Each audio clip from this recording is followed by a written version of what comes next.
ಆಕಾಶವಾಣಿ ಸಮಾಚಾರ ದರ್ಶನ ಮುಖ್ಯಾಂಶಗಳು. ಇದೇ 28ರ ಒಳಗೆ ಬಾಕಿ ಇರುವ ಸರ್ಕಾರಿ ಶಾಲಾ ಮಕ್ಕಳಿಗೆ ಶೂ, ಸಾಕ್ಸ್ ವಿತರಣೆ. ಮೇಲ್ಮನೆಯಲ್ಲಿ ಸಚಿವ ಮಧು ಬಂಗಾರಪ್ಪ ಸ್ಪಷ್ಟನೆ. ಹೋಟೆಲ್ಗಳ ಅಡುಗೆ ಕೋಣೆಗೆ ಸಿಸಿ ಕ್ಯಾಮೆರಾ ಕಡ್ಡಾಯ. ಆರೋಗ್ಯ ಸಚಿವ ಯುಟಿ ಖಾದರ್. ಸ್ವಾತಂತ್ರ್ಯ ದಿನದಂದು ದಾಖಲೆ ಪ್ರಮಾಣದಲ್ಲಿ ಎಚ್ಎಂಟಿ ಕೈ ಗಡಿಯಾರ ಮಾರಾಟ. 35 ಲಕ್ಷ ರೂಪಾಯಿ ವಹಿವಾಟು. ಇಂಡಿ ಬ್ರ್ಯಾಂಡ್ನೊಂದಿಗೆ ಭಾರತದ ಕಾಫಿ ಪರಿಚಯಿಸಲು ಕಾಫಿ ಬೋರ್ಡ್ ನಿರ್ಧಾರ.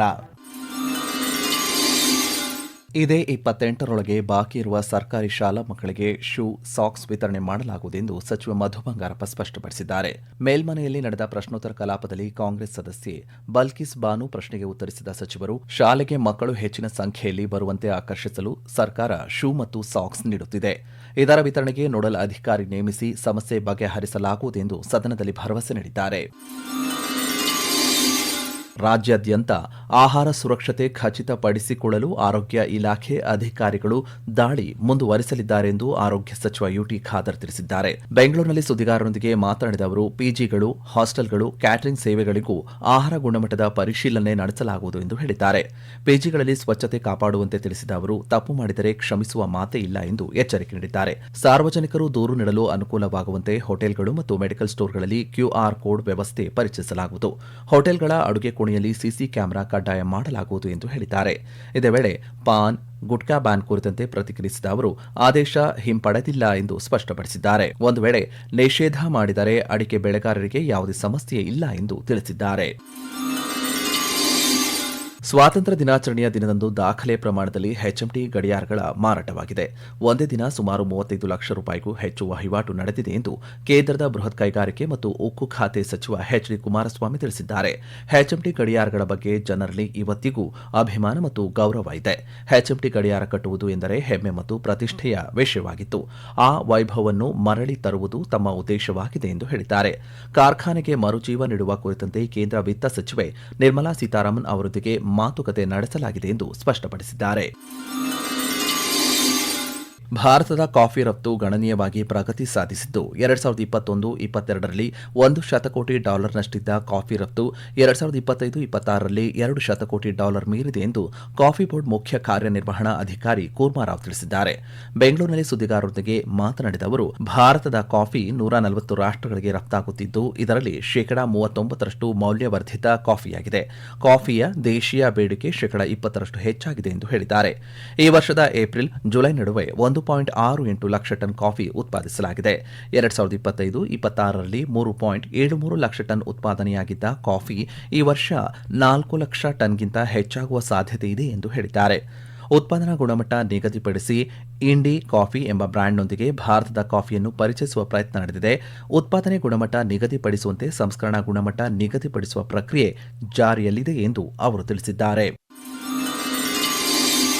ನಾಗರಿಕ ವಿಮಾನಯಾನ ಕ್ಷೇತ್ರವನ್ನು ಮತ್ತಷ್ಟು ಬಲಪಡಿಸಲು ಕೇಂದ್ರ ಸರ್ಕಾರ ಮುಂದಿನ 10 ವರ್ಷಗಳಲ್ಲಿ 28,840 ಕೋಟಿ ರೂಪಾಯಿ ವೆಚ್ಚ ಮಾಡಲು ನಿರ್ಧರಿಸಿದೆ ಎಂದು ಕೇಂದ್ರ ವಿಮಾನಯಾನ ಸಚಿವ ರಾಮಮೋಹನ್ ನಾಯ್ಡು ತಿಳಿಸಿದ್ದಾರೆ. ಮೈಸೂರಿನಲ್ಲಿ ನಡೆದ ನಾಗರಿಕ ವಿಮಾನಯಾನ ಸಲಹಾ ಸಮಿತಿ ಸಭೆಯ ನಂತರ ಮಾತನಾಡಿದ ಸಚಿವರು, ಸಭೆಯಲ್ಲಿ ಕೇಂದ್ರದ ಪ್ರಮುಖ ಉಡಾನ್ ಯೋಜನೆ, ವಿಮಾನ ನಿಲ್ದಾಣ ಮೂಲಸೌಕರ್ಯ, ಸಂಪರ್ಕ ಮತ್ತು ಪೈಲಟ್ ತರಬೇತಿಯ ಪ್ರಗತಿಯನ್ನು ಪರಾಮರ್ಶಿಸಲಾಯಿತು. ವಿಮಾನ ನಿಲ್ದಾಣದ ಮೂಲಸೌಕರ್ಯ, ಸಂಪರ್ಕ ಮತ್ತು ಕಾರ್ಯಾಚರಣೆಯ ದಕ್ಷತೆಯನ್ನು ಸುಧಾರಿಸುವ ಕುರಿತು ರಾಜ್ಯ ಸರ್ಕಾರದೊಂದಿಗೆ ಚರ್ಚಿಸಲಾಗಿದೆ. ವಿಮಾನ ಉಡಾವಣಾ ಸಂಸ್ಥೆ ಎಫ್ಟಿಒಗಳನ್ನು ಬಲಪಡಿಸಲು ಮತ್ತು ನಾಗರಿಕ ಮಟ್ಟದ ಪೈಲಟ್ಗಳನ್ನು ಸಿದ್ಧಗೊಳಿಸಲು ತೆಗೆದುಕೊಂಡ ಕ್ರಮಗಳ ಬಗ್ಗೆಯೂ ಸಮಿತಿಯು ಚರ್ಚಿಸಿದೆ ಎಂದರು. ಕಳೆದ 10 ವರ್ಷಗಳಲ್ಲಿ ಉಡಾನ್ ಯೋಜನೆ ದೊಡ್ಡ ಮಟ್ಟದ ಯಶಸ್ಸನ್ನು ಕಂಡಿದೆ. ದೇಶಾದ್ಯಂತ ಹಲವು ಹೊಸ ವಿಮಾನ ನಿಲ್ದಾಣಗಳು ಅಭಿವೃದ್ಧಿಗೊಂಡಿದ್ದು, ಸಂಪರ್ಕ ವ್ಯವಸ್ಥೆ ಸುಧಾರಿಸಿದೆ ಎಂದು ಹೇಳಿದ್ದಾರೆ. ಮೈಸೂರು ವಿಮಾನ ನಿಲ್ದಾಣದ ಕುರಿತು ಮಾತನಾಡಿದ ಸಚಿವರು, ರನ್ವೇ ಉದ್ದ ಕಡಿಮೆ ಇರುವ ಕಾರಣ ಪ್ರಸ್ತುತ ಇಲ್ಲಿ ಎಟಿಆರ್ ವಿಮಾನಗಳಷ್ಟೇ ಕಾರ್ಯಾಚರಣೆ ನಡೆಸುತ್ತಿವೆ. ಆದರೆ ಮೈಸೂರು ಪ್ರಮುಖ ಪ್ರವಾಸೋದ್ಯಮ, ಸಾಂಸ್ಕೃತಿಕ ಮತ್ತು ಪರಂಪರೆ ತಾಣವಾಗಿರುವುದರಿಂದ ವಿಮಾನ ನಿಲ್ದಾಣವನ್ನು ವಿಸ್ತರಿಸಿ ನ್ಯಾರೋ ಬಾಡಿ ವಿಮಾನಗಳ ಸಂಚಾರಕ್ಕೆ ಅನುವು ಮಾಡಿಕೊಡುವ ಅಗತ್ಯವಿದೆ ಎಂದು ಹೇಳಿದರು. ವಿಮಾನ ನಿಲ್ದಾಣದ ಅಭಿವೃದ್ಧಿ ಮತ್ತು ವಿಸ್ತರಣೆಗೆ ಸಂಬಂಧಪಟ್ಟಂತೆ ಸ್ಥಳೀಯ ಸಂಸದ ಯದುವೀರ್ ಕೃಷ್ಣದತ್ತ ಚಾಮರಾಜ ಒಡೆಯರ್ ಅವರು ಹಲವು ಮನವಿಗಳನ್ನು ಮಾಡಿದ್ದಾರೆ. ಪ್ರವಾಸೋದ್ಯಮ, ಆಧ್ಯಾತ್ಮಿಕತೆ, ಕಲೆ ಮತ್ತು ಸಂಸ್ಕೃತಿಗಾಗಿ ದೇಶ ವಿದೇಶಗಳಿಂದ ಜನರು ಮೈಸೂರಿಗೆ ಭೇಟಿ ನೀಡಲು ಬಯಸುತ್ತಾರೆ. ಈ ನಗರಕ್ಕೆ ಉತ್ತಮ ವಿಮಾನ ಸಂಪರ್ಕ ಕಲ್ಪಿಸುವುದು ನಮ್ಮ ಆದ್ಯತೆಗಳಲ್ಲಿ ಒಂದಾಗಿದೆ ಎಂದರು. ಬೆಂಗಳೂರಿನಲ್ಲಿ 2ನೇ ವಿಮಾನ ನಿಲ್ದಾಣ ನಿರ್ಮಾಣ ಮಾಡುವ ವಿಚಾರವಾಗಿ ರಾಜ್ಯ ಸರ್ಕಾರ ನಿರ್ಧರಿಸಬೇಕಾಗಿದೆ. ಈ ಬಗ್ಗೆ ರಾಜ್ಯ ಸರ್ಕಾರವು ರೂಪುರೇಷೆಯನ್ನು ಕೇಂದ್ರ ಸರ್ಕಾರಕ್ಕೆ ನೀಡಬೇಕಿದೆ. ಹೀಗಾಗಿ ರಾಜ್ಯ ಸರ್ಕಾರದ ಪ್ರಸ್ತಾವನೆಗಾಗಿ ಕಾಯುತ್ತಿರುವುದಾಗಿ ಸಚಿವರು ತಿಳಿಸಿದ್ದಾರೆ. ರಾಜ್ಯದಲ್ಲಿ ಕೃಷಿ ಭೂಮಿ ಹೊರತುಪಡಿಸಿ ಒಟ್ಟು 3,25,01,707 ಎಕರೆ ಸರ್ಕಾರಿ ಭೂಮಿ ವಿಸ್ತೀರ್ಣವಿದೆ ಎಂದು ಉಪಮುಖ್ಯಮಂತ್ರಿ ಹಾಗೂ ಕಂದಾಯ ಸಚಿವ ಡಾ ಜಿ ಪರಮೇಶ್ವರ್ ತಿಳಿಸಿದ್ದಾರೆ. ಮೇಲ್ಮನೆಯಲ್ಲಿ ಸದಸ್ಯ ಶಿವಕುಮಾರ್ ಪ್ರಶ್ನೆಗೆ ಉತ್ತರಿಸಿದ ಅವರು, ಷರತ್ತು ಉಲ್ಲಂಘಿಸಿರುವ ಪ್ರಕರಣಗಳಲ್ಲಿ ಕಾನೂನು ಕ್ರಮ ಜರುಗಿಸುವಂತೆ ಜಿಲ್ಲಾಧಿಕಾರಿಗೆ ಸೂಚನೆ ನೀಡಲಾಗಿದೆ ಎಂದು ಹೇಳಿದ್ದಾರೆ. ಗ್ರಾಮೀಣ ಜನವಸತಿ ಪ್ರದೇಶದ ಎಲ್ಲ ಆಸ್ತಿಗಳಿಗೆ ಹಕ್ಕು ದಾಖಲೆಗಳನ್ನು ಸಿದ್ಧಪಡಿಸಿ ವಿತರಿಸಲಾಗುತ್ತಿದೆ ಎಂದು ಮಾಹಿತಿ ನೀಡಿದ್ದಾರೆ. ಗ್ರಾಮ ನಕಾಶೆಗಳನ್ನು ನಿರ್ದಿಷ್ಟ ಸಂಖ್ಯೆಯ ವರ್ಷಗಳಿಗೊಮ್ಮೆ ಕಡ್ಡಾಯವಾಗಿ ಇಂಡೀಕರಿಸಬೇಕೆಂಬ ಬಗ್ಗೆ ಯಾವುದೇ ಕಾಲಮಿತಿ ನಿಗದಿಪಡಿಸಿಲ್ಲ ಎಂದು ತಿಳಿಸಿದ್ದಾರೆ.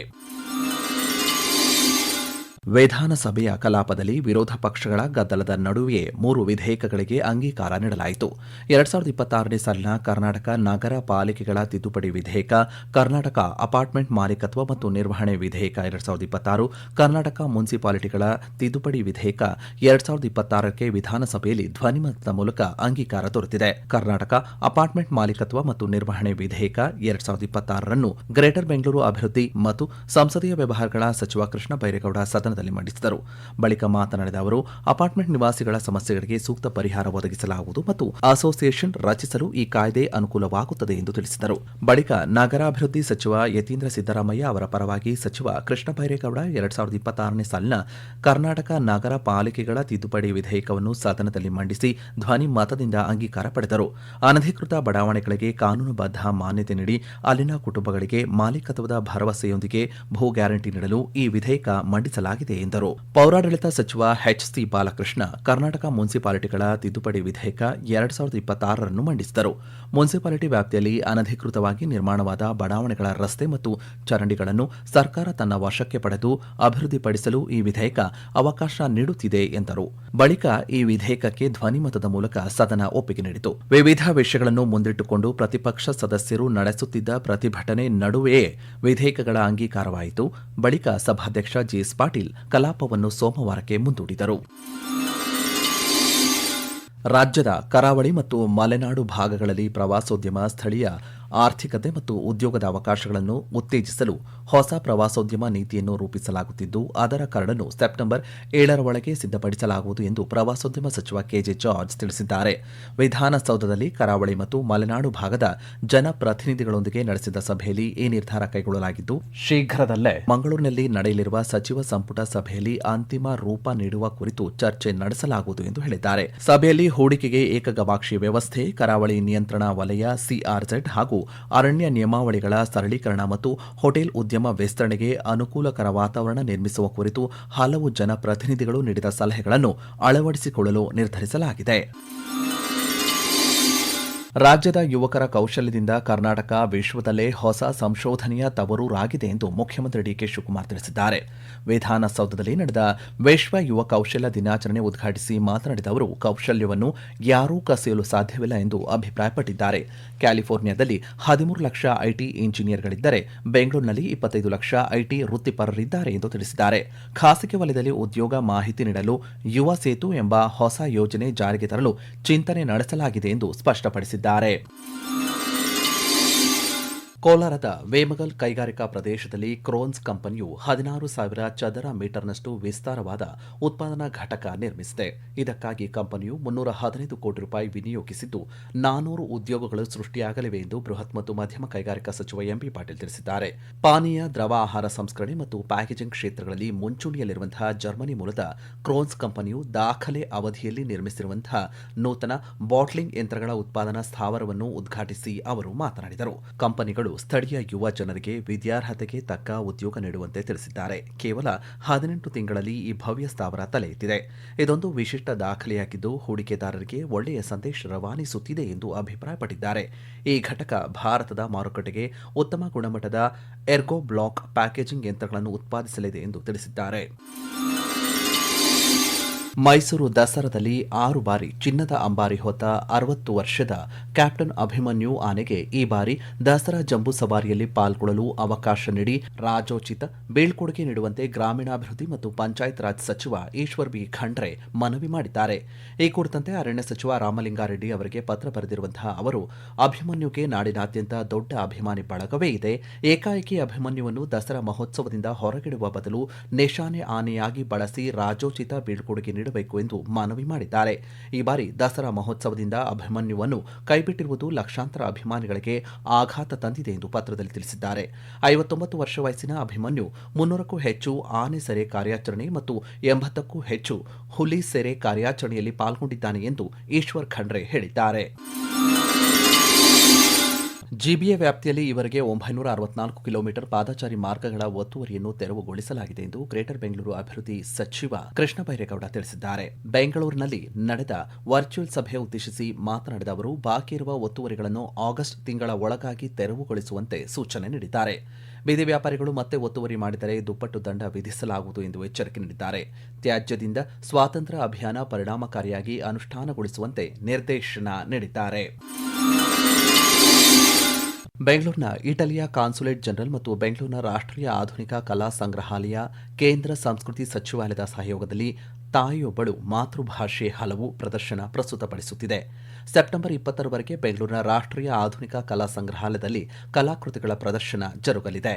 ಈ ಪ್ರದರ್ಶನದ ಪ್ರಮುಖ ಆಕರ್ಷಣೆ ಸ್ಯಾಂಡ್ರೋ ಬಾಟಿಚೆಲ್ಲಿಯವರ ಮಡೋನಾ ಮತ್ತು ಮಗು ಕಲಾಕೃತಿಯು ಇದೇ ಮೊದಲ ಬಾರಿಗೆ ಭಾರತಕ್ಕೆ ಆಗಮಿಸಿದೆ. ದೆಹಲಿ ಪ್ರದರ್ಶನದ ಬಳಿಕ ಬೆಂಗಳೂರಿನಲ್ಲಿ ಪ್ರದರ್ಶನಕ್ಕೆ ಇಡಲಾಗುತ್ತಿದೆ.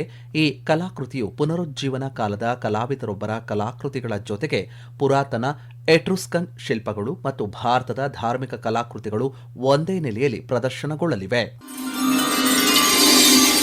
ರಾಜ್ಯಗಳು ನೀರಿನ ಹಂಚಿಕೆಯಿಂದ ನೀರಿನ ಸಹಕಾರದತ್ತ ಸಾಗುವ ಸಮಯ ಸನ್ನಿಹಿತವಾಗಿದೆ ಎಂದು ಮುಖ್ಯಮಂತ್ರಿ ಡಿಕೆ ಶಿವಕುಮಾರ್ ತಿಳಿಸಿದ್ದಾರೆ.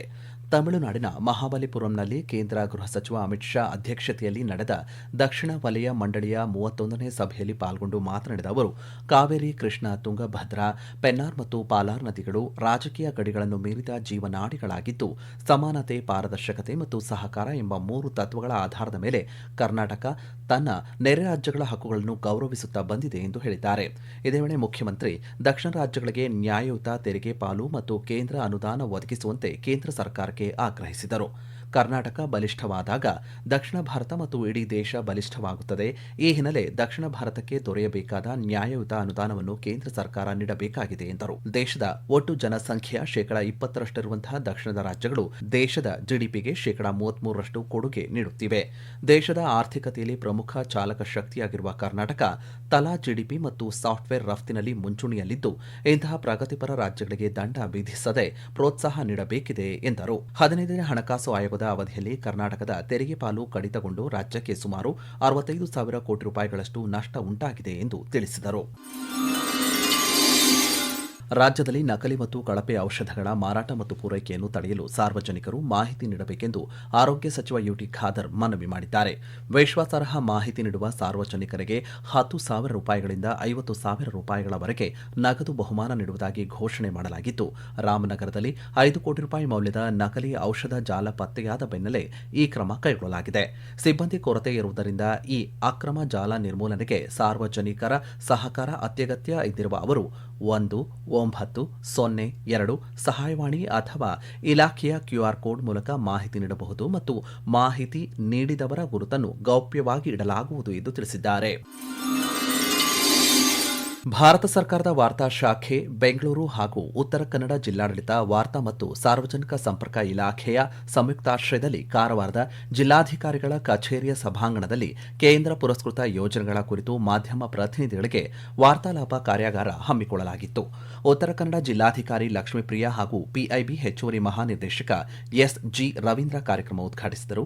ಪಿಐಬಿ ಹೆಚ್ಚುವರಿ ಮಹಾನಿರ್ದೇಶಕ ಎಸ್ಜಿ ರವೀಂದ್ರ ಮಾತನಾಡಿ, ಪಿಎಂ ಕಿಸಾನ್ ಸಮ್ಮಾನ್ ನಿಧಿ, ಫಸಲ್ ಬಿಮಾ ಯೋಜನೆ, ಧನಧಾನ್ಯ ಕೃಷಿ ಯೋಜನೆ, ನಮೋ ಡ್ರೋನ್ ದೀದಿ, ಇ ನ್ಯಾಮ, ಮತ್ಸ್ಯ ಸಂಪದ ಯೋಜನೆ, ನವೋದ್ಯಮ, ಸ್ಟೆಮ್ ಮುಂತಾದ ಕೇಂದ್ರ ಪುರಸ್ಕೃತ ಯೋಜನೆಗಳು ಹಾಗೂ ಅವುಗಳ ಅನುಷ್ಠಾನದ ಅಂಕಿ ಅಂಶಗಳ ಕುರಿತು ಮಾಹಿತಿ ನೀಡಿದರು.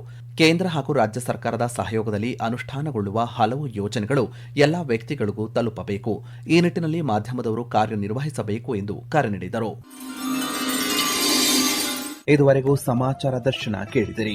ಸುದ್ದಿ ಸಂಪಾದಕರು ಆಕಾಶವಾಣಿ ಬೆಂಗಳೂರು ಪ್ರಾದೇಶಿಕ ಸುದ್ದಿ ವಿಭಾಗದ ಸಹಾಯಕ ನಿರ್ದೇಶಕರಾದಂತಹ ತುಕಾರಾಮ ಗೌಡ ಜಿ. ಸಮಗ್ರ ನಿರ್ವಹಣೆ ಆಕಾಶವಾಣಿ ಬೆಂಗಳೂರು ಪ್ರಾದೇಶಿಕ ಸುದ್ದಿ ವಿಭಾಗದ ಸಹಾಯಕ ನಿರ್ದೇಶಕರಾದಂತಹ ಸುಹಾಸ್ ಆರ್. ಪ್ರಸಾರ ನಿರ್ವಹಣೆ ಮತ್ತು ಪ್ರಸ್ತುತಿ ಚೇತನ್ ಸಿವಿ. ಆಕಾಶವಾಣಿ ಬೆಂಗಳೂರು ಪ್ರಾದೇಶಿಕ ಸುದ್ದಿ ವಿಭಾಗ ಪ್ರಸ್ತುತಪಡಿಸಿದ ಈ ಕಾರ್ಯಕ್ರಮ ರಾಜ್ಯದ ಎಲ್ಲ ಬಾನುಲಿ ಕೇಂದ್ರಗಳಲ್ಲಿ ಏಕಕಾಲಕ್ಕೆ ಪ್ರಸಾರವಾಯಿತು. ಮತ್ತೆ ಮುಂದಿನ ವಾರ ಮೂಡಿಬರಲಿದೆ ವಾರದ ವಾರ್ತಾಚಿತ್ರ ಸಮಾಚಾರ ದರ್ಶನ.